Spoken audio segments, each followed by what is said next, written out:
I don't know about you, but every time lately that I try to put things in a box or some sort of predefined way of looking at things or presenting myself to the world, it quickly feels dead and inauthentic.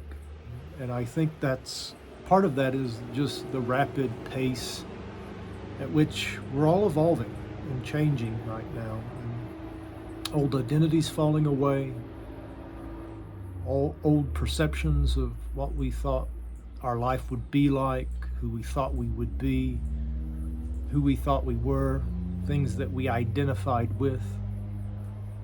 All of those things are falling away at such an accelerated pace that it's been really difficult for me to feel like I can authentically present myself to the world on YouTube or any other medium.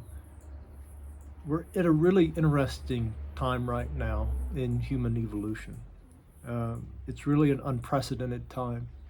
And every time I try to reach back and contextualize the present moment from with the past, it quickly becomes apparent that it's not quite a good fit and it's not quite authentic to who and what I am. I had a really interesting end of the year. October 31st was this, Halloween, around Halloween was this really big ascension portal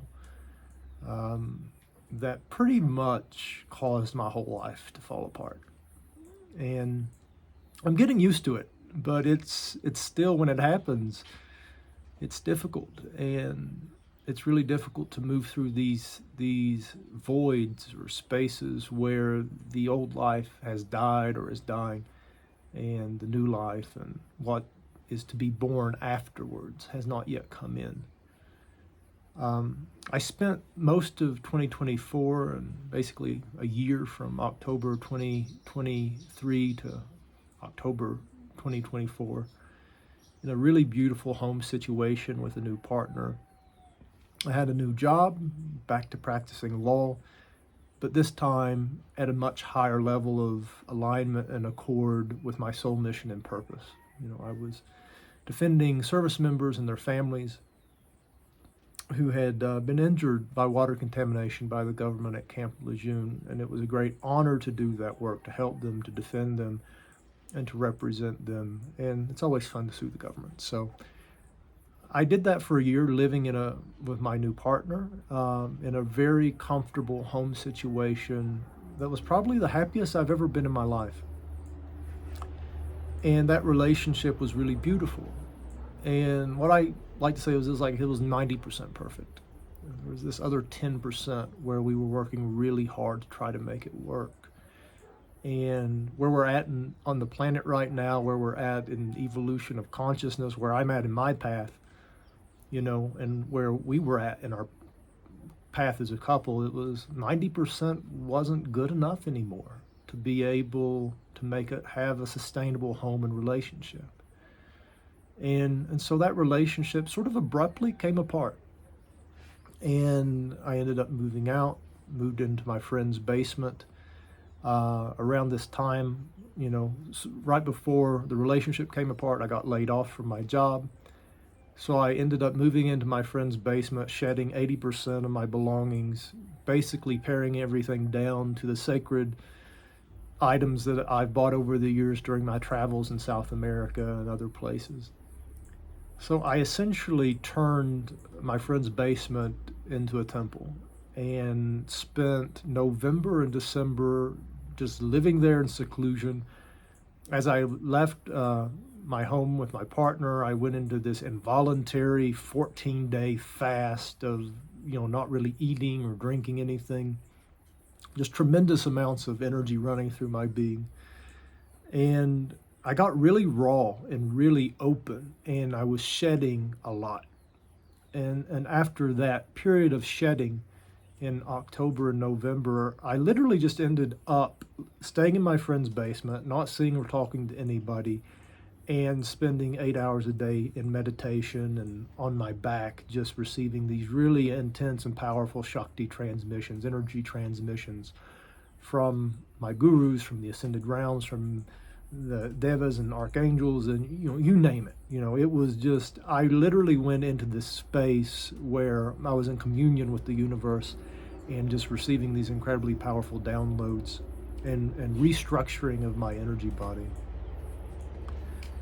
I also had the interesting experience of meeting my future self from the different yugas, from recognizing, contextualizing where we are right now, that we're in the Kali Yuga, moving into the ascending Dwapara Yuga, this period of intense and rapid transformation, meeting that aspect of myself and integrating that part of myself that is of the ascending Dwapara Yuga, which is, and I feel like I'm in this beautiful alchemical process of transmuting and transforming this body of form, this personality that is partially of the Kali Yuga into this more energetic version of the ascending Dwapara, or if you want to think of it in more contemporary terms, this third dimensional body moving into a fourth and fifth dimensional body. So that was very much what was happening with me in October, in November and December, and just in this huge purge of basically releasing more than a decade of my life experience and life situations and belongings, just like really getting down to the bare minimum of starting over, for lack of a better word, just really going through this big death portal. And then receiving all of these upgrades and these downloads through that November and December period of where I was literally just in the cave, letting go and receiving, allowing myself to die to myself, and receiving new instructions, I guess you could say, for this upcoming year of 2025.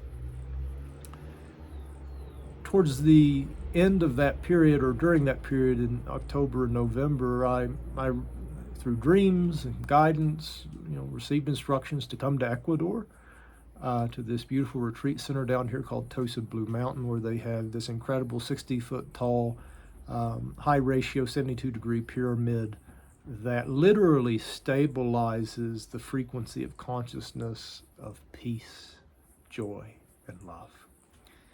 And I felt called to come here and to essentially take refuge. I came for a week retreat officially for the new year, and I've ended up committed to staying for a month. I may end up staying longer. I feel like I was called here to be in this place, to be in this community, to stabilize the level of consciousness that came in October, November, and December, to stabilize it, to embody it, to be able to start the year off grounding this level of consciousness into my body and into my life to the best of my ability. And it's an ongoing process, right? I'm still trying to figure out now from January what the rest of the year is going to look like. I frankly have no idea. I'm taking it one day at a time, and yet I'm faced with certain imperatives, like I have some money saved, but I really need to get back to work. What kind of work is that going to be? What is that going to look like?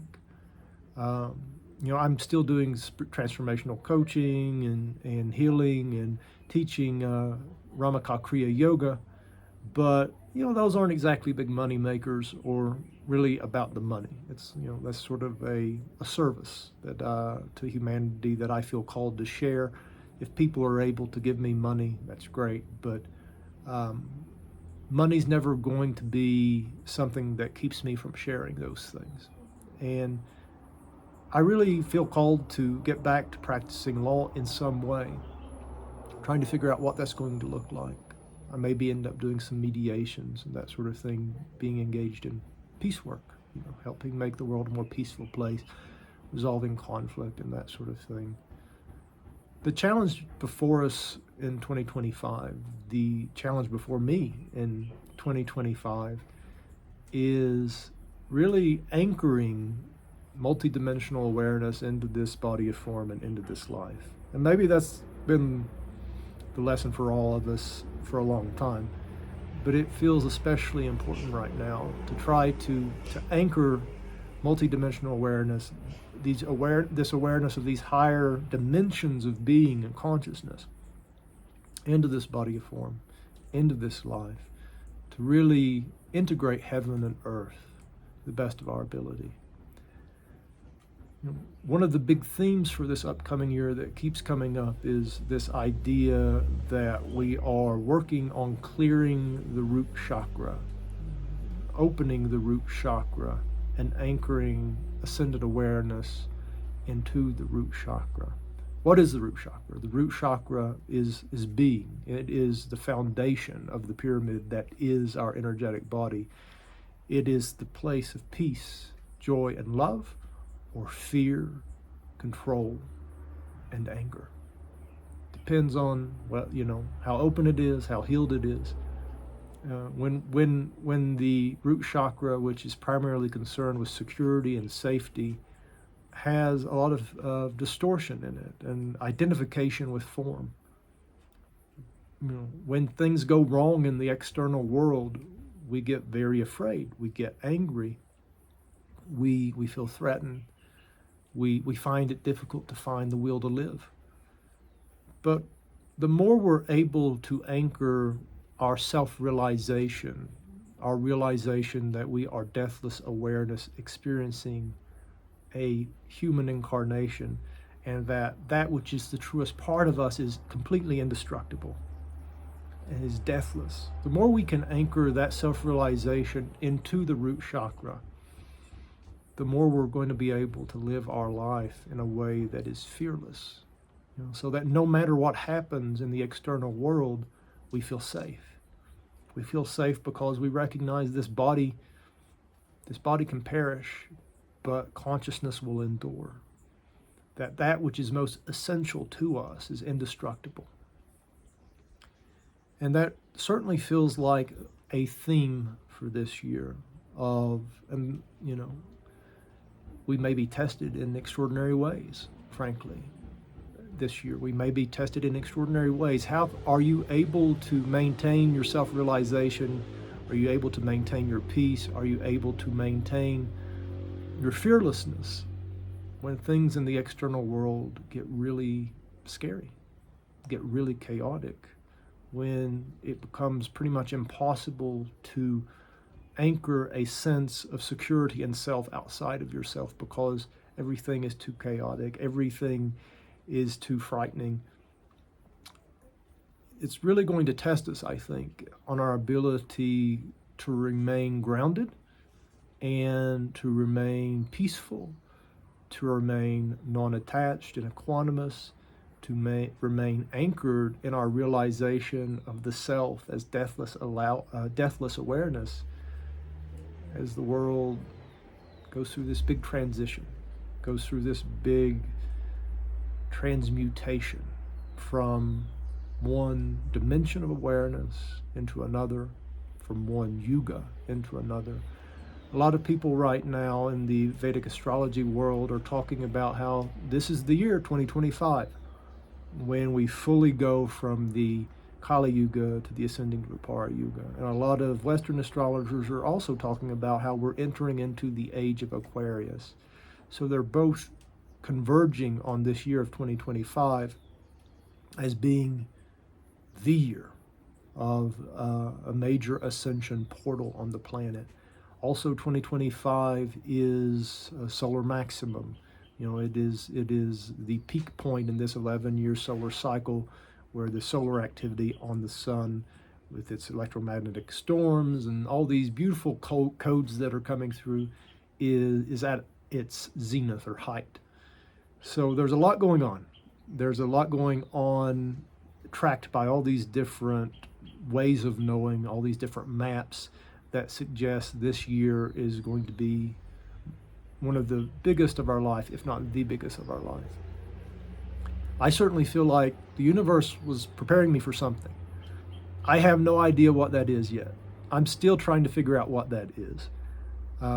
Why did life, why did the universe, ask me to basically let go of the life I had known, destroy a life that was really beautiful, that I really enjoyed, to basically clear the deck, put me into the cave to reconfigure my energy body, receive all these downloads, and then brought me to Ecuador for an indefinite period of time to anchor that awareness here at the equator at one of these centers of New Earth consciousness without something in mind for me, right? And I'm going on faith that this had to be for some purpose, that my life didn't get destroyed essentially and reconfigured for nothing. And maybe that's where faith comes in. But I'm holding the faith. I'm holding the faith that this is all happening for a reason, that everything is unfolding in divine timing, and that the only thing I can really do is continue to act in integrity with truth in every moment, every day, and try to listen deeply and pray deeply. God, universe, what do you want of me? How can I be useful to you? How can I be useful to others? How can I serve God? How can I serve the ascension of this planet? How can I serve others? And I'm still listening and trying to figure that out. And frankly, it's a day at a time. It's a month at a time. There's a lot of beautiful possibilities floating around, but anchoring them into physical reality is the act of mastery that I'm working on. And that's, I feel like a lot of us will be working on this year. How do we anchor the more beautiful world that our hearts know is possible into physical reality, one building block at a time? And I feel like that's the work, and that's what it means to be anchoring, our higher dimensional awareness into physical form at this time, and in this time of ascension. And that's what's being asked of us. I try to make more videos. I'm not very good at doing these, frankly, and I don't often feel called to share.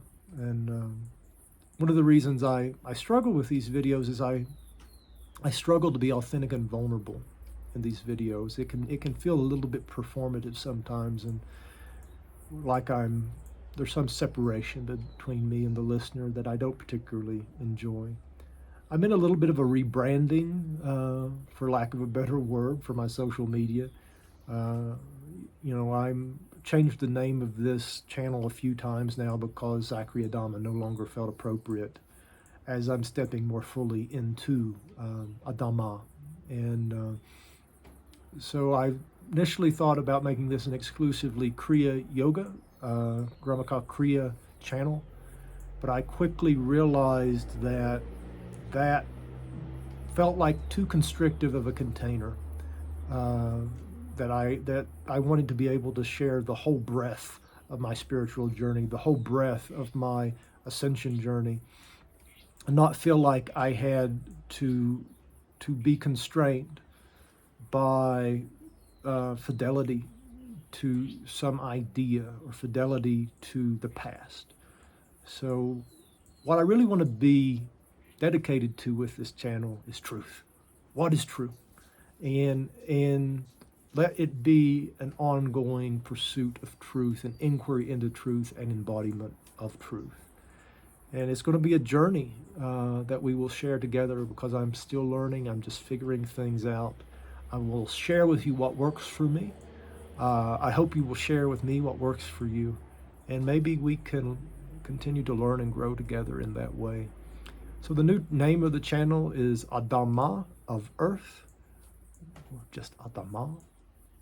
And the same goes for Instagram, Adama of Earth, one word. And I don't know that I'll post, how much I'll post, because I don't really like social media, and I just feel called to share occasionally, and I will continue to do that when called, but no promises, right? It's just taking it a day at a time, and what is alive and what is true. Until next time, big love to y'all. Namaste.